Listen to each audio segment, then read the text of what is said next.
आइए आप कुछ समय के लिए एकाग्र और शांत चित्त से राम कथा को जिन विलक्षण संदर्भों में मानस में प्रस्तुत किया गया है उसे हृदयंगम करने की चेष्टा करें।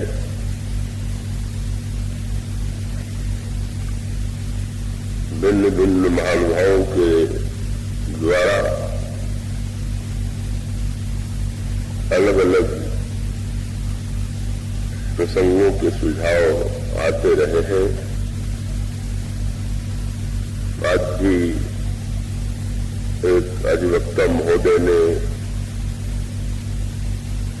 सामाजिक संदर्भ में बड़े सुंदर सुझाव दिए और उनका आग्रह यह था कि वर्तमान युग की जो हमारी समस्याएं हैं उन समस्याओं में श्री रामचरितमानस के द्वारा हमें क्या प्रेरणा प्राप्त हो सकती है, इस दृष्टि से श्री राम कथा कहने की चेष्टा करें। तो ये सभी आग्रह मेरे सामने हैं। मैं स्वयं थोड़ा संकोच का अनुभव करता रहा हूं, क्योंकि आप और हम अभी प्रथम बार परिचित हुए हैं और बहुत क्लिष्ट या गंभीर चर्चा करने में यह संकोच होना स्वाभाविक है कि जो बुद्धिवादी श्रोता है वे तो उसे आनंद से ग्रहण कर लेंगे, पर ऐसे अनेक व्यक्ति हो सकते हैं जो उसमें रस प्राप्त न कर सके। तो मैं इसी सामंजस्य की चेष्टा करूंगा कि श्री राम कथा के माध्यम से जो संदेश दिया गया है उसका लाभ बुद्ध और जन दोनों समान रूप से उठा सके।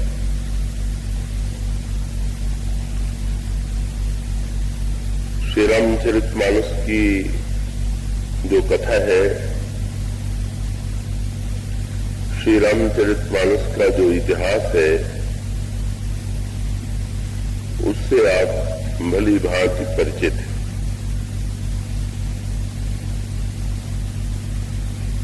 बल्कि अगर केवल ऐतिहासिक दृष्टि से ही भगवान श्री राम के चरित्र की चर्चा की जाए तो उसे तो बहुत थोड़ी पंक्तियों में भी समाप्त किया जा सकता है।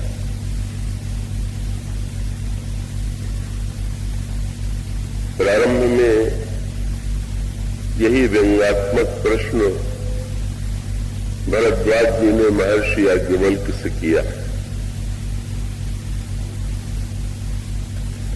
वे ये जिज्ञासा करते हैं कि ये श्री राम कौन है, और तब वे श्री राम के चरित्र पर व्यंग करते हुए यह कहते हैं कि अगर केवल घटनाओं की दृष्टि से ही श्री राम के चरित्र की व्याख्या की जाए तो वो तो सारी राम कथा, श्री राम का सारा चरित्र केवल 3 पंक्तियों में ही समाप्त हो जाता है।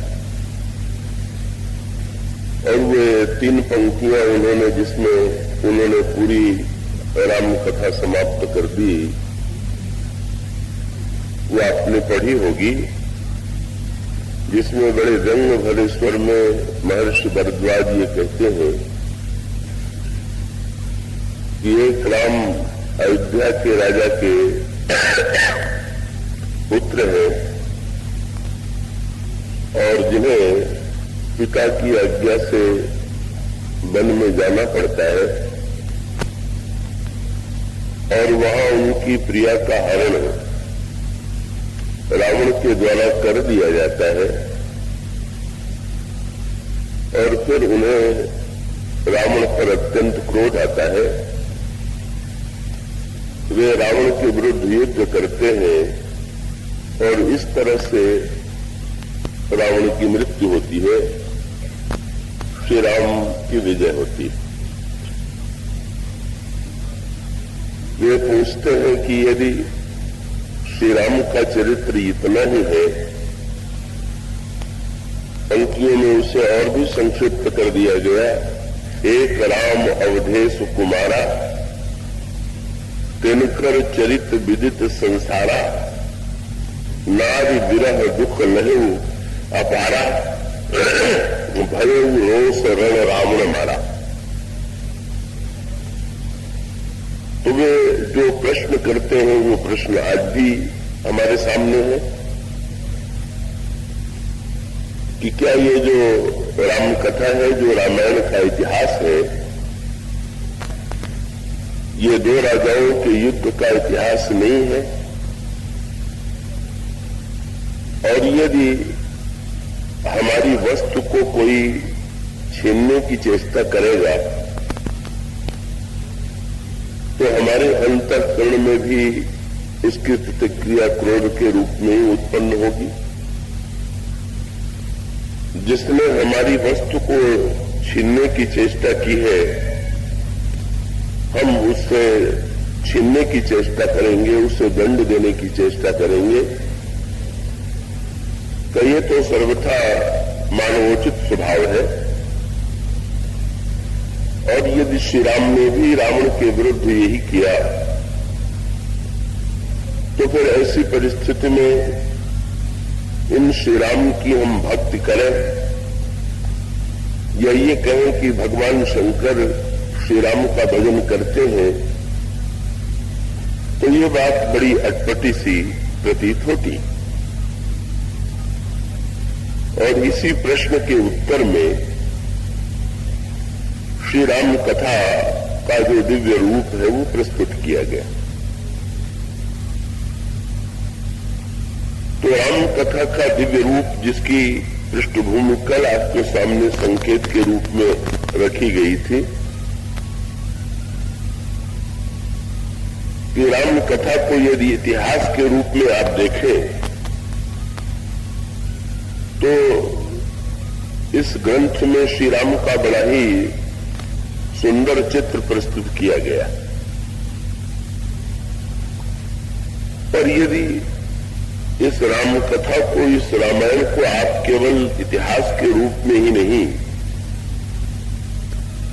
एक चित्र के रूप में ही नहीं, अपितु दर्पण की पद्धति से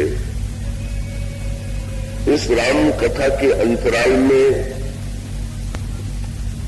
स्वयं अपने आप को और अपनी समस्याओं को देखने की चेष्टा करें तो आपको ऐसा स्पष्ट प्रतीत होगा कि ये राम कथा की विलक्षणता यही है कि राम कथा जितनी पुरानी है उतनी ही नई है।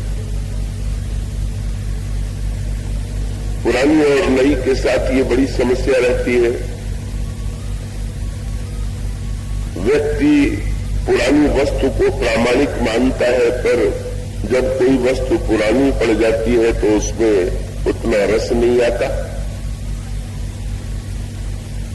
और व्यक्ति को नई बातों में रस आता है, लेकिन नई बातों की प्रामाणिकता पर संदेह बना रहता है।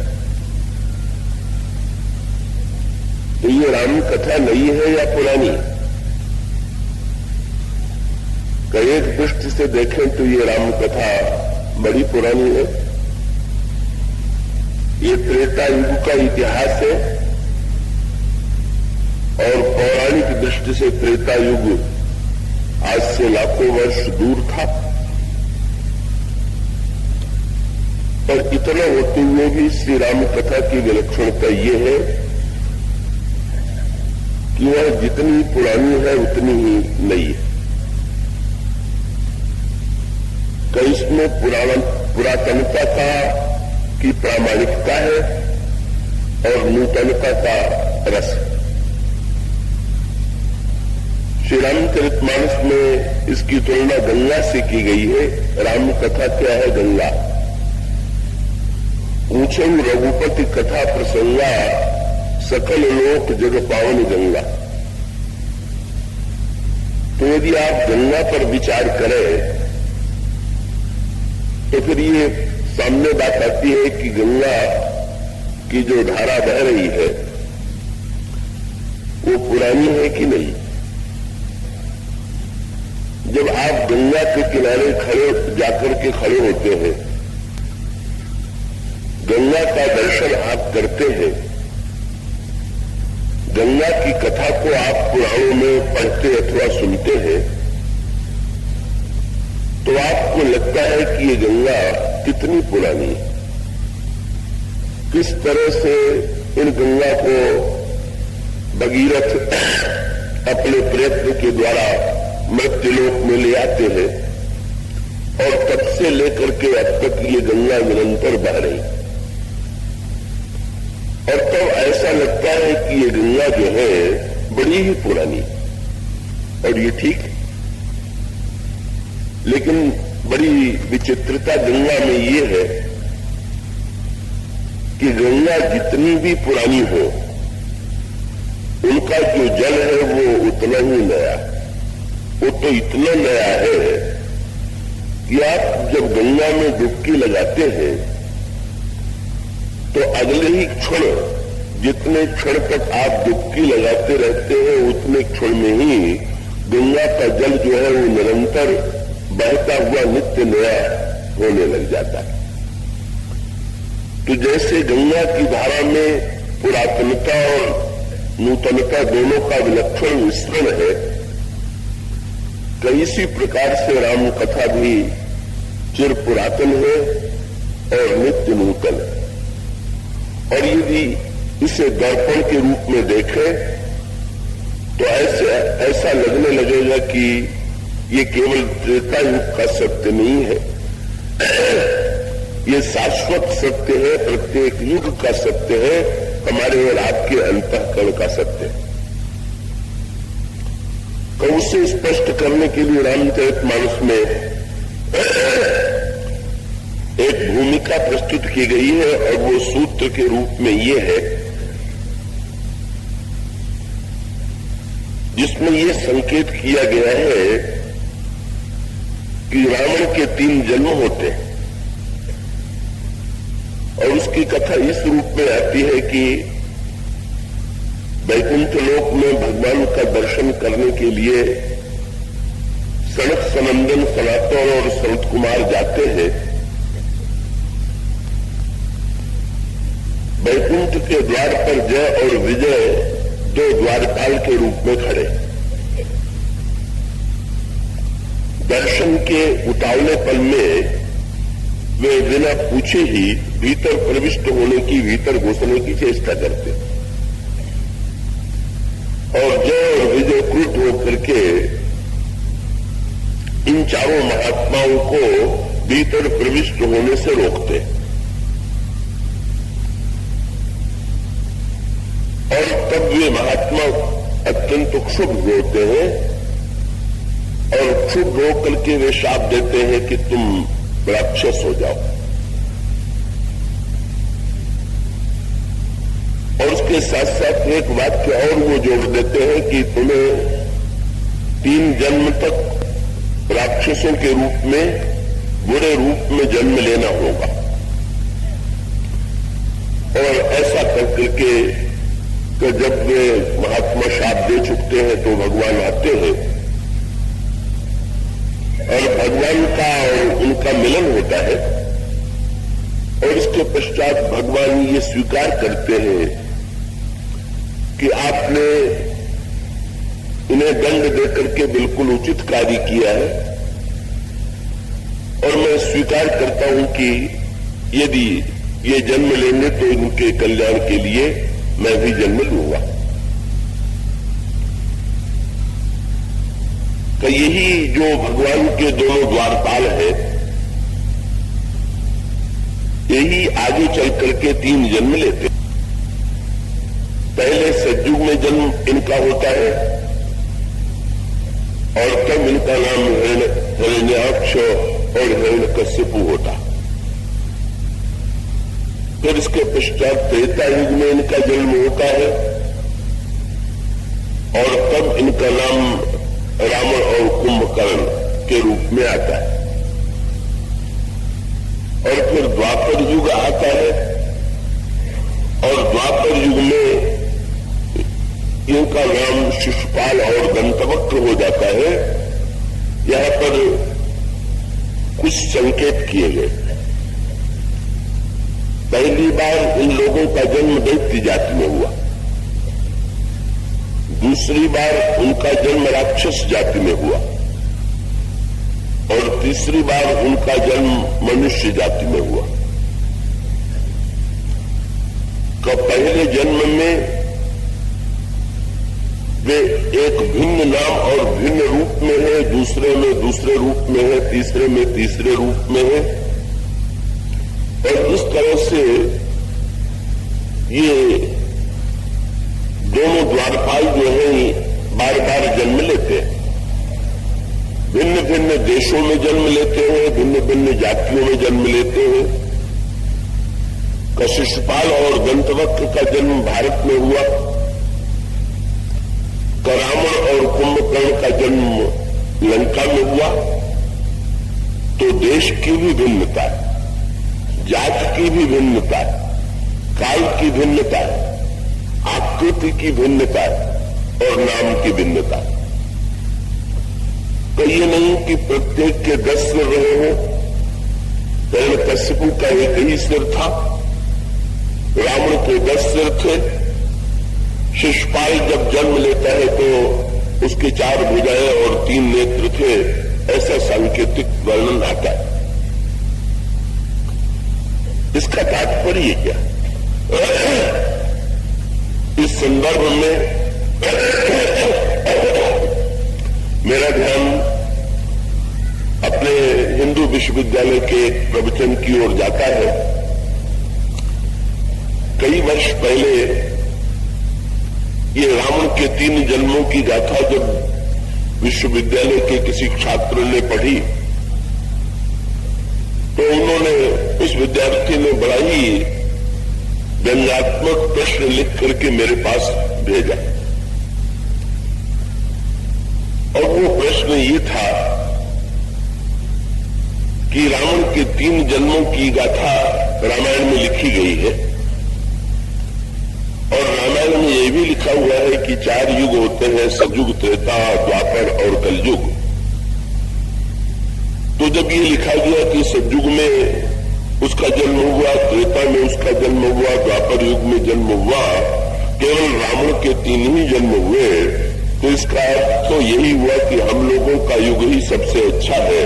कम से कम इसमें तो रावण कुंभकर्ण का जन्म नहीं हुआ ना। अगर हुआ होता तो तुलसीदास जी ने लिखा होता कि कौन रावण है और कौन कुंभकर्ण है। तो मैंने उत्तर देते हुए कहा था कि भाई गोस्वामी जी के सामने समस्या ये थी कि अन्य युगों में रावण और कुंभकर्ण एक एक नाम और एक एक रूप में पैदा हुए, तो उन्होंने परिचय दे दिया। पर चौथे युग में इतने नाम और इतने रूप में पैदा हो गए कि वे क्या लिखे कि कौन रावण है और कौन कुंभकर्ण है। का इसका वास्तविक तत्व 2 है। बड़े दोनों सूत्रों पर आप ध्यान देंगे। एक सूत्र तो ये है कि रावण और कुंभकर्ण बनने वाले व्यक्ति जो है, जिनका भी वर्णन किया गया है, वे मूलतः राक्षस नहीं थे, बुरे नहीं थे। जैसे ये कहा गया कि भगवान के द्वारपाल रावण और कुंभकर्ण बन गए, या नारद जी ने शाप दे दिया तो शंकर जी के गण रावण और कुंभकर्ण बन गए, या रामचरितमानस में आता है कि प्रताप भानु नाम का राजा था जो बड़ा धर्मात्मा था, वही अगले जन्म में रावण बन गया। ये दो बातें, एक तो इस दृष्टि से आप विचार कीजिए कि रावण और कुंभकर्ण प्रत्येक युग में जन्म लेते हैं, प्रत्येक भिन्न भिन्न देशों में जन्म लेते हैं, भिन्न भिन्न नाम और रूपों में जन्म लेते हैं। और दूसरी विलक्षणता यह है कि रावण और कुंभकर्ण का कोई ऐसा व्यक्ति नहीं है जो मूलतः बुरा व्यक्ति रहा हो। जो श्रेष्ठ से श्रेष्ठ व्यक्ति है तो वही रावण और कुंभकर्ण बन जाया करते, चाहे वो भगवान के द्वारपाल हो, चाहे भगवान शंकर के वे गण हो, चाहे प्रताप भानु राजा हो। तो ये जो दो सूत्र हैं, यदि इसे हम ठीक ठीक समझ ले तो इसके द्वारा जिस शाश्वत सत्य की ओर संकेत किया गया वो बड़े महत्व का है, और उसी के आधार पर हमें पूरी राम कथा के रहस्य को हृदयंगम करना चाहिए। और वो ये है कि मूलतः जो है वो कोई व्यक्ति बुरा नहीं होता। जब ये मान्यता शास्त्रों की है कि जीव ईश्वर का अंश है, जब ये वर्णन किया गया कि जय और विजय भगवान के द्वारपाल थे, जब ये कहा गया कि ये शंकर जी के दोनों प्रिय गण थे, और प्रताप भानु की धार्मिकता का तो बड़ा ही विस्तृत वर्णन रामचरितमानस में गोस्वामी जी ने किया है, जिसे आपने पढ़ा होगा। तो ये जो इतने श्रेष्ठ से श्रेष्ठ व्यक्ति है, क्योंकि शास्त्र की मान्यता है कि जीव ईश्वर का अंश है, ईश्वर अंश जीव अविनाशी चेतन अमल सहज सुख राशि। तो रामचरितमानस की प्रक्रिया क्या है कि मूलतः जो जीव ईश्वर का अंश है, को वही जीव किन परिस्थितियों में या किस मनस्थिति में आकर के देवत्व से राक्षसत्व की दिशा में अग्रसर होता है, और वो देवता से राक्षस बन जाता है। इसका अभिप्राय यह है कि अच्छे से अच्छा व्यक्ति भी यदि बुरा बन जाता है तो बुरे बन जाने की प्रक्रिया का अभिप्राय क्या है कि हमें ये निश्चिंत नहीं हो जाना चाहिए कि हमारे जीवन में कुछ अच्छाइयां हैं। अच्छे से अच्छे व्यक्ति के जीवन में भी एक प्रतिक्रिया, एक क्रम आ सकता है कि जिससे उसके जीवन में रावणत्व का जन्म हो, उसके जीवन में कुंभकर्णत्व का प्रादुर्भाव हो, और इस तरह से कई ईश्वर कांश इसको गोस्वामी जी ने एक दृष्टांत के रूप में प्रस्तुत किया कि जैसे आकाश में जब बादल छाए हुए हैं, अगर आकाश से आप जल को सीधे ले लीजिए किसी पात्र में, तो आप देखेंगे कि जल कितना स्वच्छ है, जल कितना साफ। लेकिन विचित्र विडंबना जल के साथ ये जुड़ी हुई है कि आकाश से जब वही स्वच्छ जल पृथ्वी पर गिरता है, तो पृथ्वी पर गिरने के पश्चात जब हम और आप उस जल की ओर देखते हैं तो वो जल हमें स्वच्छ नहीं दिखाई देता है, का वो जल जो है हमें अत्यंत मलिन दिखाई देता है, का वो जल हमें अत्यंत गंदा दिखाई देता है। इसी को दृष्टांत के रूप में गोस्वामी जी समझाने के लिए यूं कहते हैं कि जीव अपने मूल रूप में का शुद्ध जल के समान, लेकिन जैसे पृथ्वी की मलिनता पृथ्वी की धूल के संस्पर्श से जल में भी मलिनता आ जाती है, तो इसी प्रकार से व्यक्ति भी किस तरह से अपने अंतर जीवन में मलिनता के संस्पर्श में आकर के, बुराई के संपर्क में आकर के उसको प्रतीकात्मक नाम श्री रामचरितमानस में दिया गया माया। भूमि परत भा ढाबर पानी जिम जीवन माया लपटानी। और फिर उसके बाद दूसरी प्रक्रिया क्या है? पहली प्रक्रिया यह है कि किस तरह से जल स्वच्छता से मलिनता की ओर जाता, पर मलिनता अंतिम वस्तु नहीं है। चारों ओर वर्षा में जल गंदा मलिन मलिन बह रहा है। नदियों में भी देखें तो नदी का जल गंदा है, लेकिन फिर उस गंदे जल में भी निर्मलता की प्रक्रिया दोनों प्रकार से। आप चाहें तो किसी वस्तु के द्वारा भी उस जल की गंदगी को नीचे बैठाने की चेष्टा कीजिए। आप बर्तन में जल ले लीजिए और जल लेकर के उसमें कुछ ऐसी औषधियां हैं जिनको यदि डाल दीजिए तो जल की मलिनता नीचे बैठ जाएगी और जल अपने स्वच्छ रूप में ऊपर आ जाएगा। और दूसरी ओर का वर्षा में भी वर्षा के पश्चात धीरे धीरे का उस जल की मलिनता नीचे बैठती जाती है और अंत में जब शरद ऋतु आता है तो शरद ऋतु के रूप में का वो जल पूरी तरह से निर्मल हो जाता है। इसका तात्विक तात्पर्य है, राम कथा क्या है? ये रावण का जन्म क्या है? ये हमारे और आपके अंतःकरण की ही गाथा है।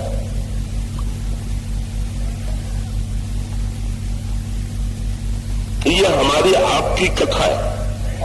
किस तरह से हम जो शुद्ध बुद्ध मुक्त ईश्वर के चैतन्य अंश है, किस प्रकार से हमारा अंतर जीवन परिवर्तित होता है, किस तरह से अच्छा व्यक्ति बुरा हो जाता है, किस प्रकार से निर्मलता में मल की उत्पत्ति होती है और अंत में फिर परिवर्तित हो करके कैसे उस मल को विनष्ट करने की चेष्टा की जाए और कैसे बुराइयां विनष्ट होने के पश्चात फिर सांकेतिक भाषा में ये बात आती है कि रावण और कुंभकर्ण मृत्यु के पश्चात भगवान में जाकर के समा जाते। रावण का तेज निकल करके भगवान के मुख में समा जाता है, कुंभकर्ण का तेज निकल करके भगवान के मुख में समा जाता है। तो सारी प्रक्रिया पर यदि आप विचार करेंगे तो ये जीवन की जो समग्र प्रक्रिया है उसी का परिचय दिया गया। और इस दृष्टि से यदि विचार करके देखें, इन दोनों सूत्रों पर यदि हम ध्यान रख करके विचार करके देखें तो ये कौन सी वृत्तियां हैं, ये हमारे अंतर, इसको गोस्वामी जी ने का एक दूसरी पद्धति से भी श्री रामचरितमानस में प्रस्तुत किया। तो वो एक सूत्र उन्होंने दिया है जो आयुर्वेद सिद्धांत के अनुकूल है और वो सूत्र ये है कि वो स्वस्थता और रोग में क्या अंतर है, स्वस्थ व्यक्ति और रोगी में क्या अंतर है। तो उसके लिए आयुर्वेद का मूल सूत्र यह है कि प्रत्येक व्यक्ति के शरीर में 3 धातुएं विद्यमान है और वो जो 3 धातुएं विद्यमान है वो है वात, पित्त और कफ। और वात, पित्त और कफ जो है वही व्यक्ति के स्वस्थ रहने के कारण है। वात, पित्त के और कफ के कारण ही व्यक्ति का शरीर सक्रिय है और व्यक्ति स्वस्थ है। और व्यक्ति जब रोगी होता है तो भी रोग इन्हीं के कारण से उत्पन्न होता है। तो रोग और स्वस्थता की जो व्याख्या की गई है वो व्याख्या ये है कि जब शरीर में कफ, वात और पित्त संतुलित मात्रा में विद्यमान रहते हैं तब व्यक्ति स्वस्थ रहता है। और जब इनमें अतिरेक उत्पन्न होता है तो अतिरेक उत्पन्न हो जाने के पश्चात इसका अभिप्राय जितनी मात्रा में शरीर में वात रहना चाहिए, जितनी मात्रा में शरीर में पित्त रहना चाहिए, जितनी मात्रा में शरीर में कफ रहना चाहिए, का वो समुचित मात्रा में जब ये तीनों विद्यमान रहते हैं तो व्यक्ति का शरीर बिल्कुल ठीक रहता है। लेकिन शरीर में इन तीनों का या इन तीनों में से किसी एक का यदि अतिरेक हो जाए तो व्यक्ति अस्वस्थ हो जाएगा, व्यक्ति रोगी हो जाएगा, व्यक्ति बीमार हो जाएगा। इसी दृष्टांत को गोस्वामी जी समाज और मन के संदर्भ में भी प्रस्तुत करते हैं। आप कृपया एकाग्रता से सुनेंगे तो मैं विषय को यथासाध्य सरल से सरल रूप में आपके सामने प्रस्तुत करने की चेष्टा करूंगा। रामचरितमानस के उत्तरकांड में कहा गया कि मनुष्य के मन में भी कफ, वात और पित्त तीनों विद्यमान, और जैसे शरीर का कफ, वात, पित्त तो शरीर का है, इसी प्रकार से मन का कफ, वात, पित्त ये बताया गया कि मन में रहने वाला जो काम है वही बात, मन में रहने वाला जो क्रोध है वही मन का पित्त है, और मन में रहने वाला जो लोभ है वही मन का कफ। काम, बात, कप, लोभ अपारा, क्रोध, पित्त नित्य छाती जा रहा। और तब इसकी सांकेतिक व्याख्या क्या हुई कि सृष्टि में जितने व्यक्ति हैं उनके मन में काम, क्रोध, लोभ विद्यमान। तो अब वैद्य का काम क्या है?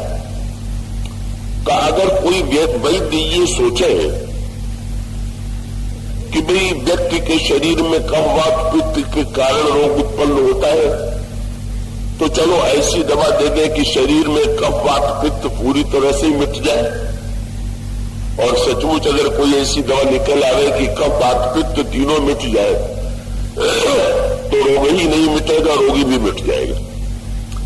शरीर में यदि तीनों नहीं रहेगा तो फिर कोई व्यक्ति जीवित नहीं रह सकता है, शरीर सक्रिय नहीं रह सकता है, शरीर पूरी तरह से शव हो जाएगा। तो जैसे चिकित्सक का कार्य ये है कि वो इस शरीर से इन धातुओं को विनष्ट करने की चेष्टा नहीं करता, अपितु इनको संतुलित करने की चेष्टा करता है, तो ठीक इसी प्रकार से व्यक्ति और समाज के जीवन में काम, क्रोध और लोभ ये तीनों के तीनों जब संतुलित मात्रा में विद्यमान रहते हैं, रहना चाहिए। काम, क्रोध, लोभ की निंदा का अर्थ ये नहीं है कि काम, क्रोध, लोभ संसार से पूरी तरह से मिटा दिया जाए, क्योंकि संसार से भी काम, क्रोध, लोभ को मिटा दिया जाए तो फिर तो संसार पूरी तरह समाप्त हो जाएगा। यदि संसार में काम की वृत्ति न हो तो ये जो सृष्टि का विस्तार होता है, संतान का जन्म होता है, उसके मूल में तो काम ही है। काम नहीं होगा तो सृष्टि में जन्म की प्रक्रिया रुक जाएगी। अगर लोभ नहीं होगा तो लोभ के द्वारा ही मनुष्य में कर्म करने की, कुछ पाने की जो इच्छा है वही व्यक्ति को कर्म और पुरुषार्थ की प्रेरणा देती है। यदि व्यक्ति के जीवन में लोभ की समाप्ति हो जाएगी तो व्यक्ति जो है निष्क्रिय हो जाएगा, कर्म शून्य हो जाएगा। और इसी तरह से अगर व्यक्ति के जीवन में काम, लोभ की, क्रोध की वृत्ति न रहे तो आवश्यक होने पर जो दंड दिया जाता है, बुराई को मिटाने की जो चेष्टा की जाती है, का अगर क्रोध नहीं होगा तो व्यक्ति बुराई को मिटाने की चेष्टा ही नहीं करेगा। समाज की सुरक्षा के लिए जिस दंड व्यवस्था की आवश्यकता है, क्रोध के अभाव में वो दंड की व्यवस्था मिट जाएगी। तो इसका सीधा सा तात्पर्य क्या हुआ कि समाज और व्यक्ति के जीवन में काम, क्रोध, लोभ जो है वो अत्यधिक आवश्यक है,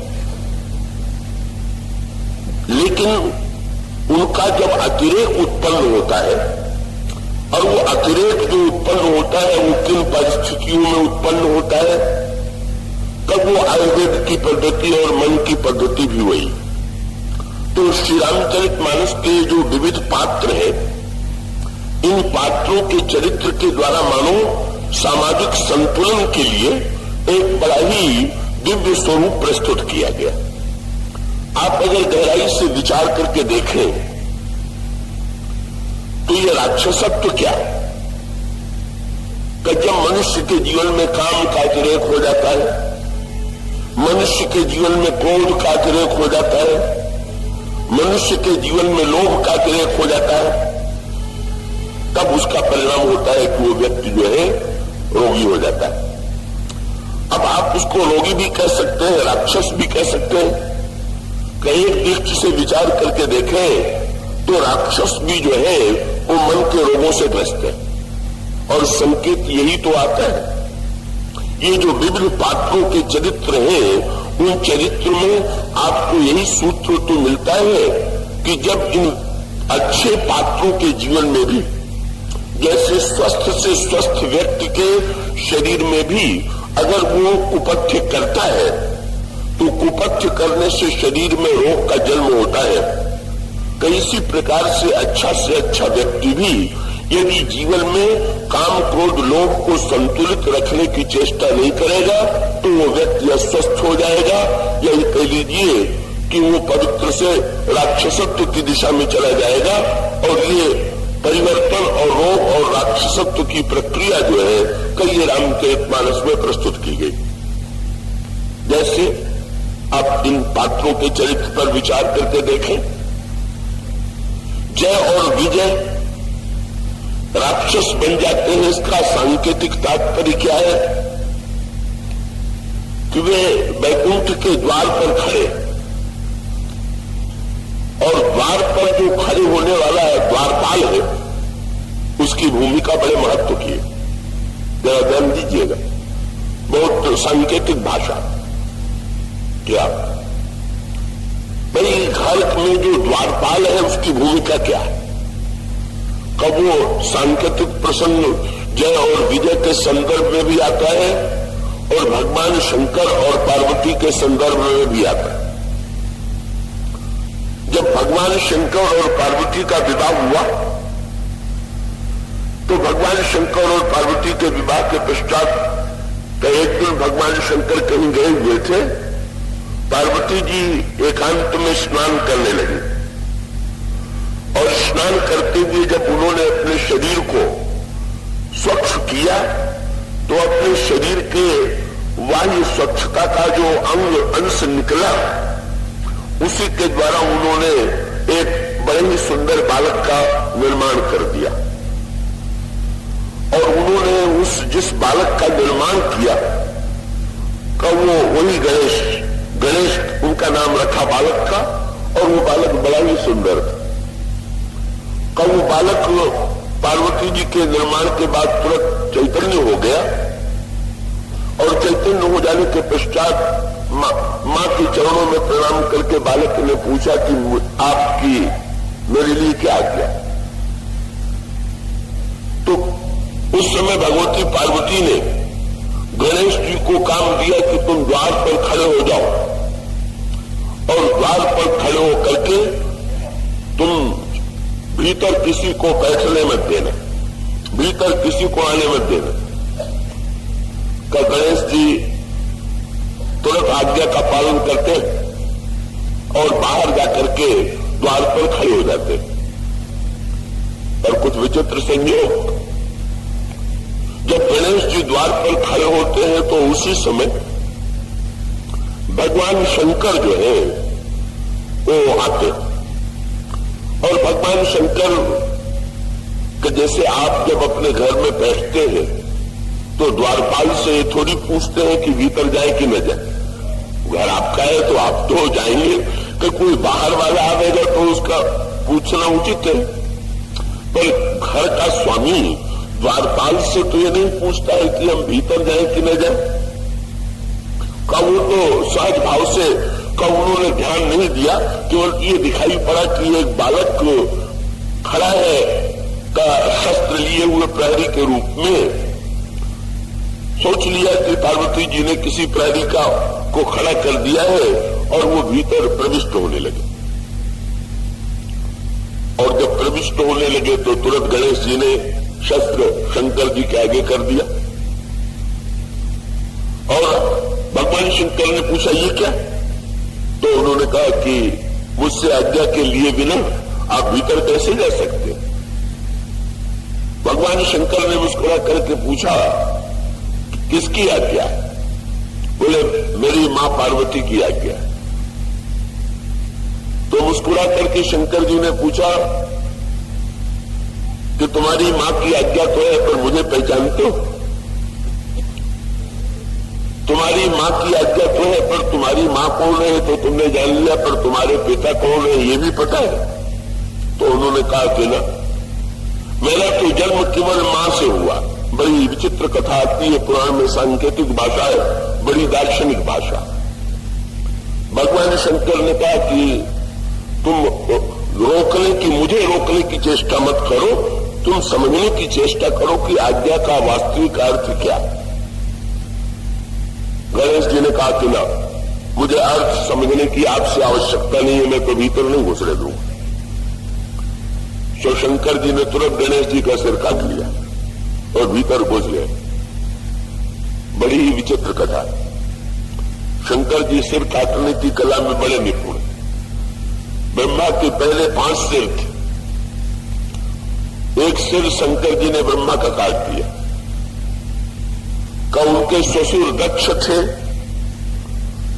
का वो दक्ष का सिर भी अंत में उनके यज्ञ में वीरभद्र को भेज करके उन्होंने का वो सिर भी काट करके यज्ञ कुंड में डाल दिया गया।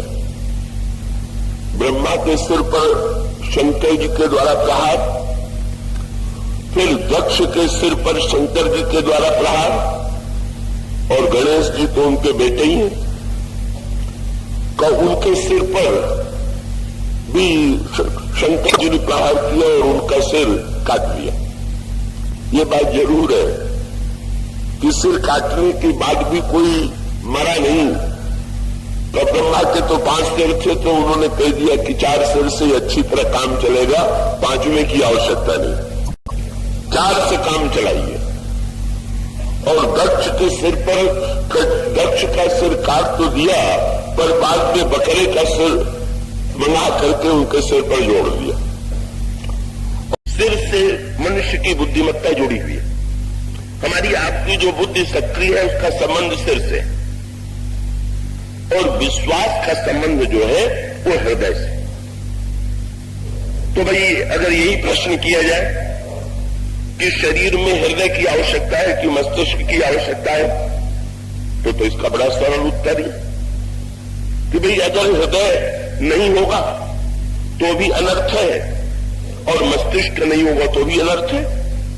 का दोनों के अभाव में का व्यक्ति की मृत्यु हो जाएगी। शरीर में मस्तिष्क और हृदय दोनों की आवश्यकता जीवित रहने के लिए आवश्यक है। का ठीक इसी प्रकार से का व्यक्ति के जीवन में भी बुद्धि और विश्वास का संतुलन जो है वो अत्यधिक आवश्यक है। इन दोनों में संतुलन की अपेक्षा है, और उसका अभिप्राय है कि विवेक और विश्वास को परस्पर विरोधी न होकर के एक दूसरे का पूरक होना चाहिए। हमारे आपके जीवन की समस्या का मूल तत्व यह भी है, समाज की एक समस्या यह भी है कि हमारी बुद्धिमत्ता में और हमारे हृदय में एक भिन्नता, एक दूरी। और दूरी है माने हम समझते कुछ है मस्तिष्क से, पर समझने के पश्चात जब जीवन में उतारने का अवसर आता है। अभी जब आ रहे थे तो अर्जरिया जी ने यह प्रश्न किया, इतनी बातें कही जाती हैं, इतना प्रचार किया जाता है, पर परिवर्तन क्यों नहीं होता?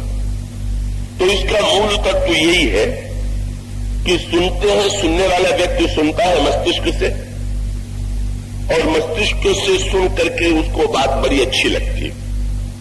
लेकिन सीधी सी बात यह है कि बुद्धि की बात जब तक हृदय नहीं स्वीकार करेगा तब तक कभी भी बुद्धि की बात जीवन में उतरना कभी संभव नहीं। इसी को विनय पत्रिका में गोस्वामी जी ने इस रूप में कहा, कहिए सुनिए समझिए समझाइए। लेकिन कहा समस्या का मूल केंद्र क्या है? उन्होंने कहा कहिए सुनिए समझिए समझाइए, दशा हृदय नहीं आवे। पर क्या बतावे, मस्तिष्क में तो बात आ जाती है पर हृदय में वो बात नहीं उतरती। कई तरह की बड़ी सांकेतिक कथा, रामायण में रावण की कथा, पुराणों में राव की कथा में इसी का संकेत किया गया। वर्णन आता है भगवान राम जब रावण से युद्ध करते हैं और रावण से युद्ध करते हुए रावण के 10 सिर को 10 बाणों से काट देते हैं। जब रावण की 20 भुजाओं को 20 बाणों से काट देते हैं तो लोगों को आशा होती है कि अब रावण की मृत्यु हो जाएगी, क्योंकि संसार में अगर किसी व्यक्ति का सिर काट दिया जाए तो उसकी मृत्यु हो जाती। पर बड़ा विचित्र दृश्य है, अगले ही क्षण रावण के सिर और रावण की नई भुजाएं निकल आती। जनक नंदिनी सीता बड़ी व्याकुल है अशोक वाटिका में और त्रिजटा से वे नित्य पूछती हैं रावण मरा कि नहीं, और त्रिजटा कहती है कि अभी मरा नहीं। क्यों नहीं मरा? त्रिजटा कहती है कि श्री राम के बाणों के द्वारा रावण का सिर और रावण की भुजा तो कटती है पर रावण की मृत्यु नहीं होती। आपने उस प्रसंग को गहराई से पढ़ा? उस पर प्रश्न किया श्री सीता जी ने कि रावण की मृत्यु क्यों नहीं हो पाती, और तब बड़ा ही सांकेतिक उत्तर दिया त्रिजटा ने। त्रिजटा जो है वो रामायण में ये लंका की एक महान संत है। ये रामायण में एक बड़ी बढ़िया बात कही गई। जैसे हर देश में बुरे व्यक्ति होते हैं उसी तरह से हर देश में संत भी हुआ करते हैं। हनुमान जी लंका में पहुंचे और जब विभीषण जी का घर देखा तो हनुमान जी के मन में ये आश्चर्य आ गया कि लंका निश्चर निकल निवासा, यहां कहां सज्जन कर पास। लंका तो राक्षसों का नगर है, कि यहां कहां से सज्जन आ जाएगा, सज्जन का निवास यहां कहां हो सकता। लेकिन हनुमान जी को आगे स्वीकार करना पड़ा कि नहीं, लंका भी संतों से शून्य नहीं। और हनुमान जी को सबसे बड़ा आश्चर्य जो हुआ वो विभीषण से भी अधिक आश्चर्य हुआ त्रिजटा को देख करके। हनुमान जी अशोक वृक्ष पर बैठे हुए थे और विचार कर रहे थे कि मैं क्या करूं। रावण आया चला गया, राक्षसियां सीता जी को डराने लगी। त्रिजटा ने अचानक ये कहा कि तुम लोग जनकनंदिनी सीता को मत डराओ, मैंने एक सपना देखा है और वो सपना सत्य होकर के रहेगा। राक्षसियों ने पूछा क्या सपना देखा? तो त्रिजटा ने कहा कि मैंने सपना देखा है कि लंका में एक बंदर आया हुआ। जो ही हनुमान जी के कानों में वाक्य पड़ा, हनुमान जी ने मन ही मन प्रभु से क्षमा मांग लिया। बोले मैं तो समझता था कि लंका में संत ही नहीं है, पर यहां तो ऐसे बड़े बड़े संत हैं जो सपने में भी सत्य देख लेते।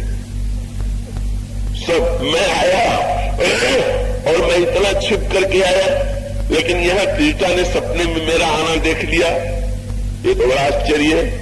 लेकिन हनुमान जी के आश्चर्य की सीमा तब नहीं रही जब त्रिजटा ने ये कहा कि मैंने सपना ये भी देखा कि वो जो बंदर आया हुआ है आगे क्या करेगा।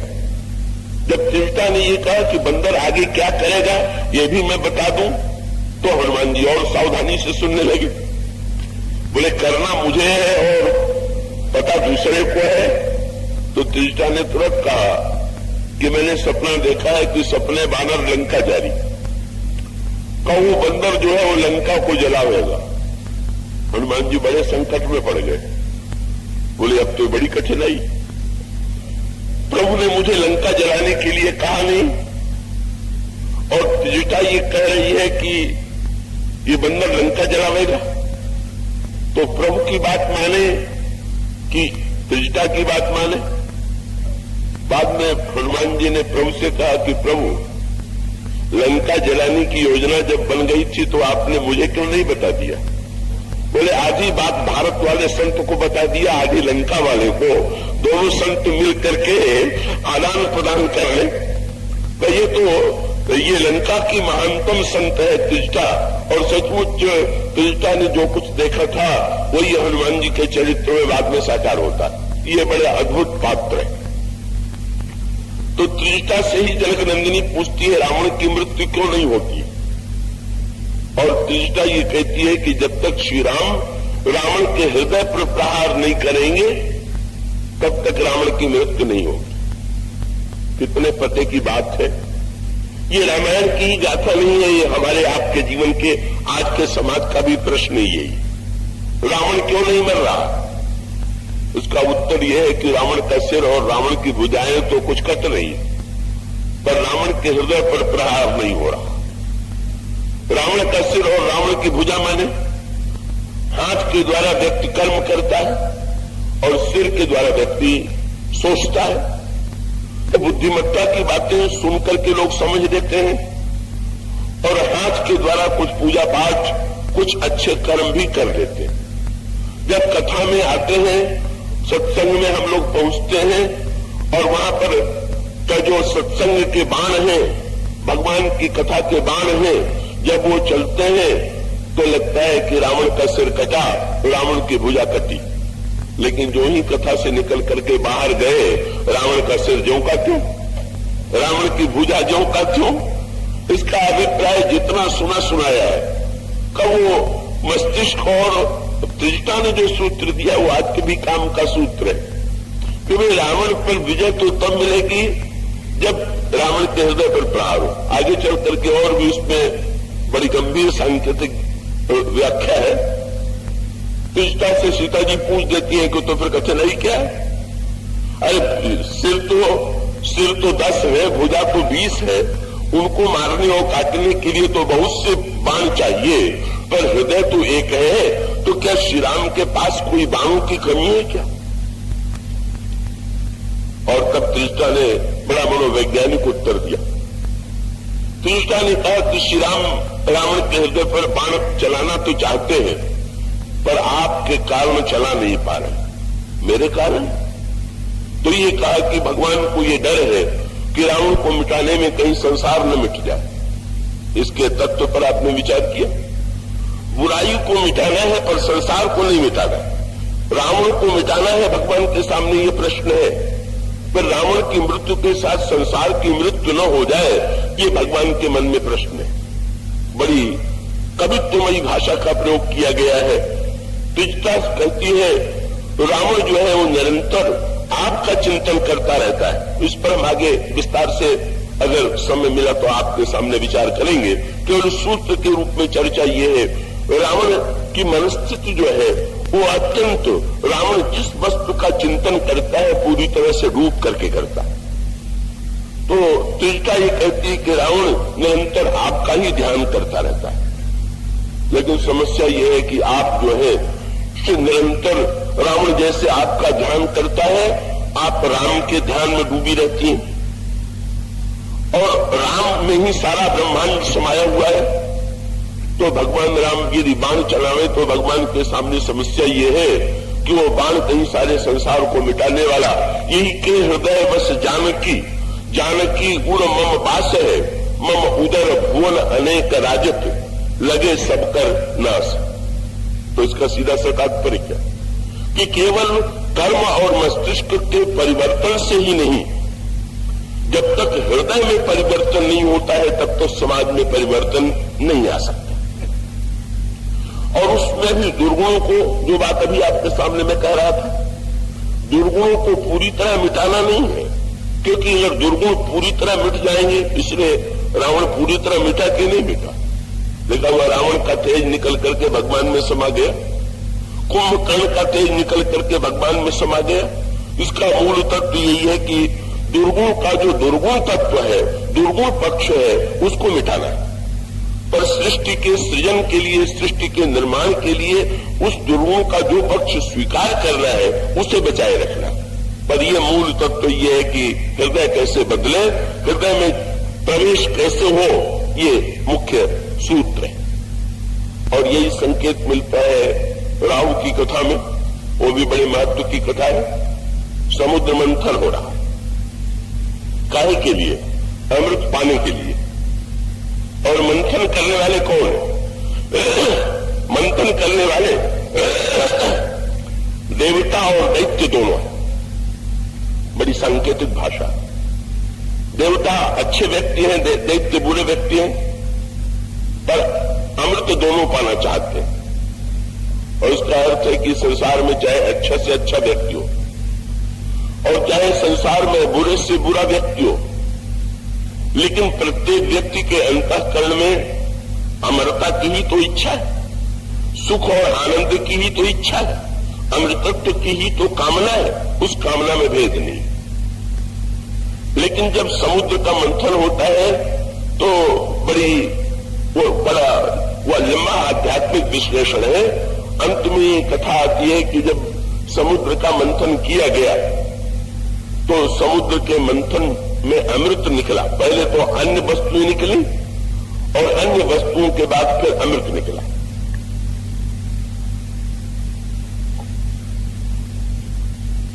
और उस अमृत के घट को दैत्यों ने छीन लिया। तब देवताओं ने सोचा कि अब क्या करें, हमने इतना परिश्रम किया तो दैत्य का घड़ा तो अमृत का घड़ा तो दैत्यों के पास चला गया। तो एक भगवान ने बड़ा दिव्य कौतुक किया। भगवान विष्णु आए और उन्होंने कहा कि जब मंथन में आप लोगों ने परिश्रम किया है तो बंटवारा लाइए मैं कर दूं। तो दैत्यों ने बिगड़ करके कहा कि तुम और बंटवारा, तुम तो इन देवताओं के पक्के नेता हो, तुम बांटोगे तो हम लोगों के साथ न्याय नहीं कर सकते, मैं जानता हूं, और बांटने की जरूरत क्या है? जिसके हाथ में शक्ति है उसके हाथ में है। हमारे हाथ में घड़ा है तो हम बंटवारा क्यों करें? नहीं करते बंटवारा, हम अकेले पिएंगे। भगवान विष्णु मुस्कुरा करके लौट गए, लेकिन वो तो बड़े कौतुकी हैं। तुरंत एक बड़ी सुंदरी, दिव्य सुंदरी का रूप बना करके, मोहिनी का रूप बना करके आ गए। मुस्कुराते हुए दैत्यों के सामने जो ही भगवान मोहिनी के रूप में आए, उस सुंदरता को देख करके दैत्य इतने मोहित हुए कि बिना मांगे ही वो अमृत का घड़ा मोहिनी के हाथ में दे दिया। मोहिनी ने कहा, आप हमें क्यों दे रहे हैं? तो दैत्यों ने कहा कि अमृत तो उतना ही बहुत मीठा, पर तुम्हारे हाथ से तो न जाने कितना मीठा लगेगा, इसलिए तुम अपने हाथ से अमृत पिलाओ, यही हम चाहते। तो मोहिनी ने कहा कि हम तो दोनों को बांटेंगे। तो बोले, अब तुम कह रही हो। भगवान ने कहा तो कहा कि नहीं, और मोहिनी ने कहा कि तुम कह रही हो तो तुम्हारी बात को हम कैसे टाल सकते? व्यंग्य ये है कि भगवान के वास्तविक रूप पर जिन्हें विश्वास नहीं है और भगवान के माइक रूप को जो सत्य मान करके वहां पर व्यामोहित हो जाते। और तब भगवान ने एक बड़ा विचित्र पात्र लिया, और उस पात्र की विलक्षणता यह थी कि उसमें एक ओर अमृत और दूसरी ओर सुरा भरी हुई थी। और उन्होंने देवता और दैत्यों से कहा कि तुम लोग दोनों दो पंक्तियों में बैठ जाओ।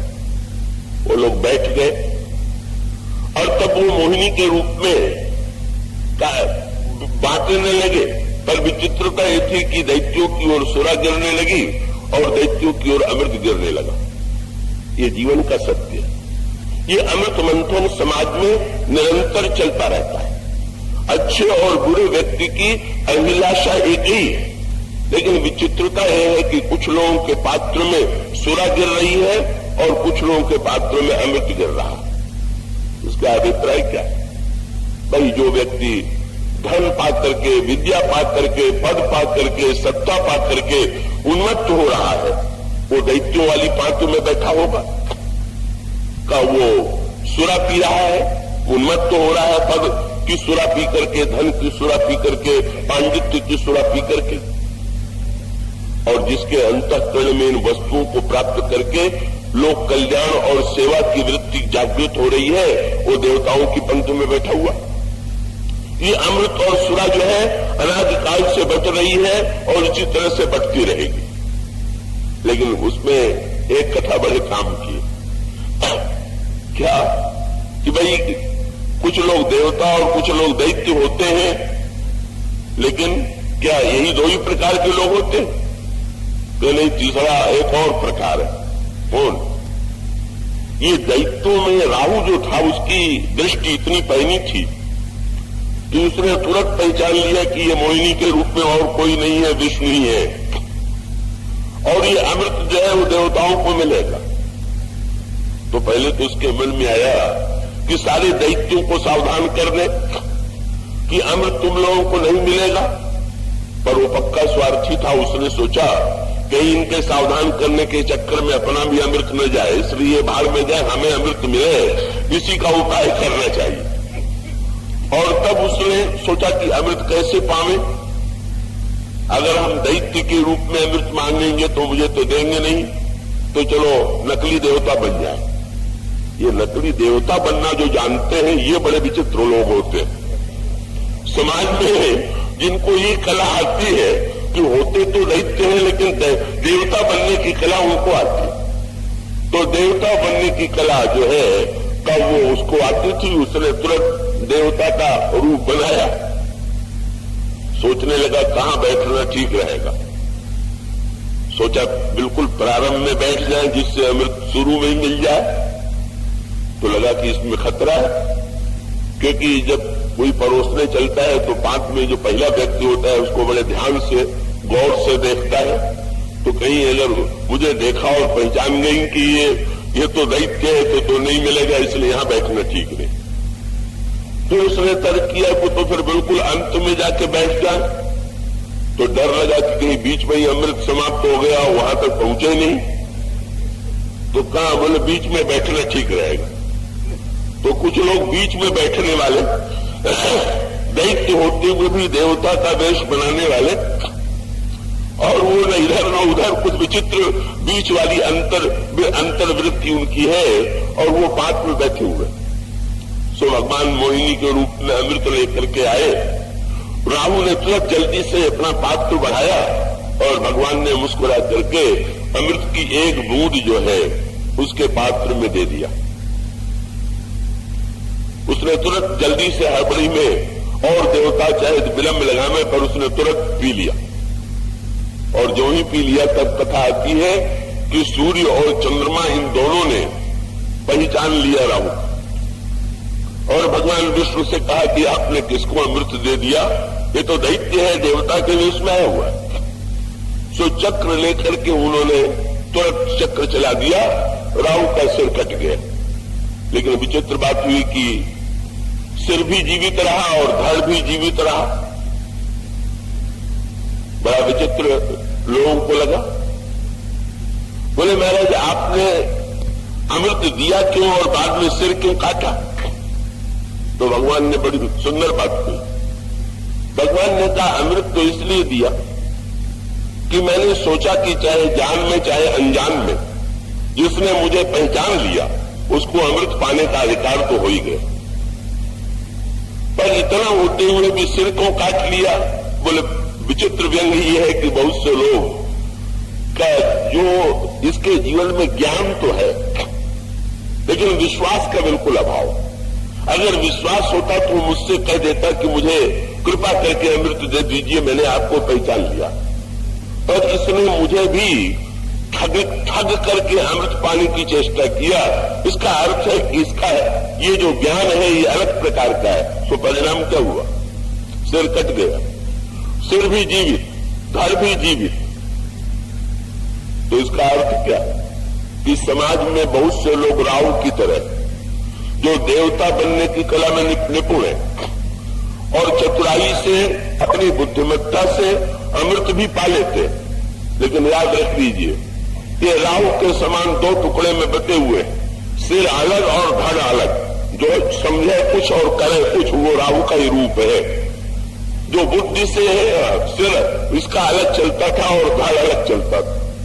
तो यही जिसका मस्तिष्क अलग चले, बुद्धिमत्ता अलग चले और हृदय और का भुजा, हृदय और चरण दूसरी दिशा में चले, यही जो असामंजस्य है, यही असामंजस्य रावण के संदर्भ में, राहु के संदर्भ में। और इसका अभिप्राय यह है कि जीवन की जो परिपूर्णता है वो तो जैसे शरीर, हृदय और मस्तिष्क तीनों मिल करके एक व्यक्ति जो है पूरी तरह से जीवित व्यक्ति, स्वस्थ व्यक्ति रहता है। इसी प्रकार से कर्म का विश्वास और विवेक का इन तीनों का सामंजस्य जीवन में का होने की आवश्यकता है। कहीं इन तीनों का सामंजस्य जो है बड़ा उपयोगी। तो भाई शंकर जी कौन है? विश्वास के देवता। और ब्रह्मा कौन है? का विवेक में का होता यह है कि शंकर जी जीवित कर देते हैं विवेक को। इसका अर्थ यह है कि बिना विवेक के, बिना बुद्धिमत्ता के तो समाज का काम चलेगा नहीं। पर बुद्धिमत्ता का जब व्यक्ति दुरुपयोग करेगा तो बुद्धिमत्ता का दुरुपयोग बड़ा घातक होगा। और बुद्धिमत्ता का दुरुपयोग इसीलिए रामायण में बड़ी सांकेतिक भाषा आती है। ब्रह्मा के जीवन में जो कथा आती है वो कहा जाता है कि वे अपनी ही कृति, अपनी ही जो निर्मित सुंदरता थी, उस सुंदरता को देख करके ब्रह्मा उस सुंदरता को देख करके मोहित हो गए और उसके प्रति उन्होंने लालसा और आसक्ति भरी दृष्टि से उस वस्तु को देखा। शंकर जी ने ब्रह्मा का एक सिर काट दिया। ब्रह्मा की वो सिर कटते ही शांत, उनका मस्तिष्क जो है वो शांत हो गया। ये हमारे आपके जीवन में भी बड़े काम की बात क्या कि बुद्धिमान व्यक्ति जब रचना करता है या निर्माण करता है, निर्माण करने वाला ब्रह्मा का ही अंश है। तो जब निर्माण करने वाले व्यक्ति का कर्तव्य क्या है कि वो वस्तु का निर्माण करने के पश्चात जैसे पिता पुत्री को जन्म देने के पश्चात उसे समर्पित कर देता है, कैसी प्रकार से बुद्धिमान व्यक्ति का कर्तव्य ये है कि अपनी कृति जो है का वो उसको अपनी लालसा की वस्तु न मान करके उसको समर्पित कर दे। लेकिन ब्रह्मा के मन में जब आसक्ति उत्पन्न हुई तो उन्होंने कहा भाई और बुद्धिमत्ता के सिर तो ठीक है पर यह आसक्ति वाला सिर जो है वो ठीक नहीं। इसलिए उन्होंने कहा कि बढ़िया वस्तु बनाइए, सुंदर से सुंदर वस्तु बनाइए, पर अपनी तारीफ अपने आप ही मत करने लगिए कि ये कितनी सुंदर रचना हो गई और ये कितनी विलक्षण बातें हैं। अपनी रचना को अपने आप मत कहिए, वो तो समर्पित कर दीजिए। बुद्धिमत्ता का एक दोष वहां पर उन्होंने दूर किया। दक्ष बड़ा चतुर था। ब्रह्मा जी से पूछ दिया दक्ष ने कि अपनी बेटी सती का विवाह हम किससे करें? तो मुस्कुरा करके ब्रह्मा ने कहा कि शंकर जी से। बहुत बढ़िया सलाह थी। कैसा बढ़िया विवाह था? बोले दक्ष की बेटी और शंकर से ब्याह हो जाए। दक्ष की बेटी माने चतुर की बेटी और शंकर से विवाह हो जाए माने विश्वास से विवाह हो जाए, चतुराई और विश्वास का मिलन हो जाए। लेकिन फिर वही विडंबना आ गई कि दक्ष ने जिस समय अपनी कन्या दिया तो शंकर जी को देख करके बड़ा नाक भाव सिकोड़ा। बोले लड़का लगता तो नहीं है देने योग्य, लेकिन पिताजी कह रहे हैं तो अब दे ही दे। इसका अभिप्राय यह है कि उस चतुर के मन में विश्वास को देख करके आस्था उत्पन्न नहीं हुई और तब दोनों का एक दिन झगड़ा हो गया। झगड़ा क्यों हो गया? शंकर जी कितने महान है देखिए। शंकर जी का बड़ा भारी अपमान किया दक्ष ने ब्रह्मा की सभा में।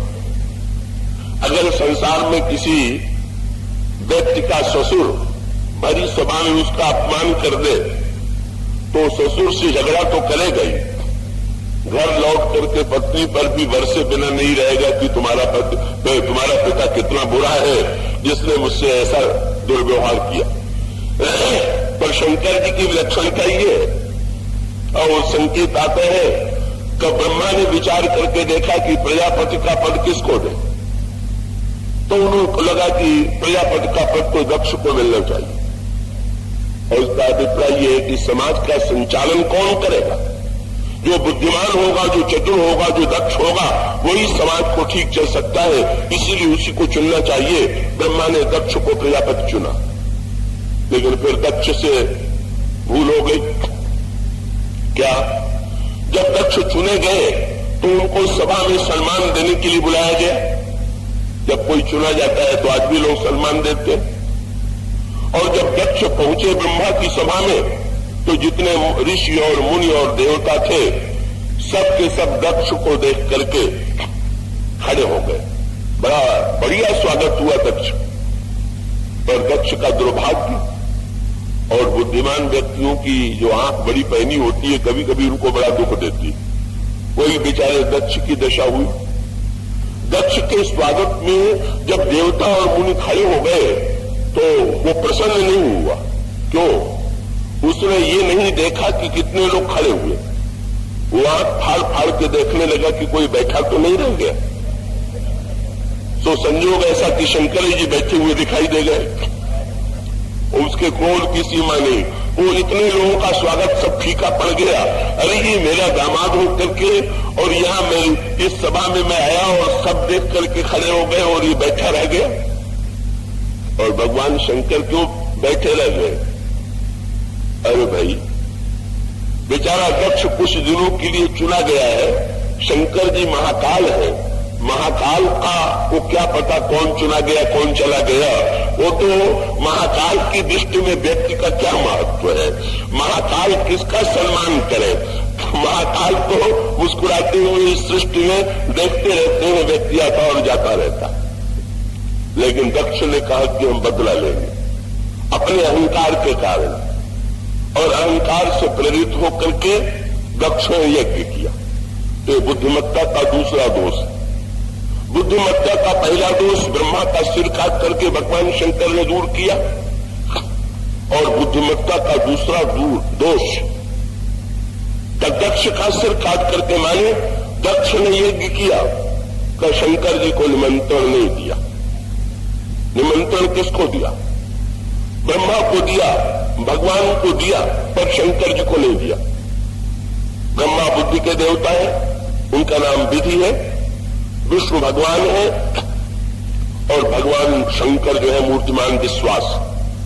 और इसका अभिप्राय है कि उसने अपने जीवन यज्ञ में भगवान की आवश्यकता समझी, उसने बुद्धिमत्ता और विधि की आवश्यकता समझी, पर विश्वास की आवश्यकता उसने कहा ना, मैं जीवन में कई लोग ये समझते हैं विश्वास की कोई आवश्यकता नहीं, हम शिव को नहीं बुलावेंगे, हम विश्वास को निमंत्रण नहीं देंगे।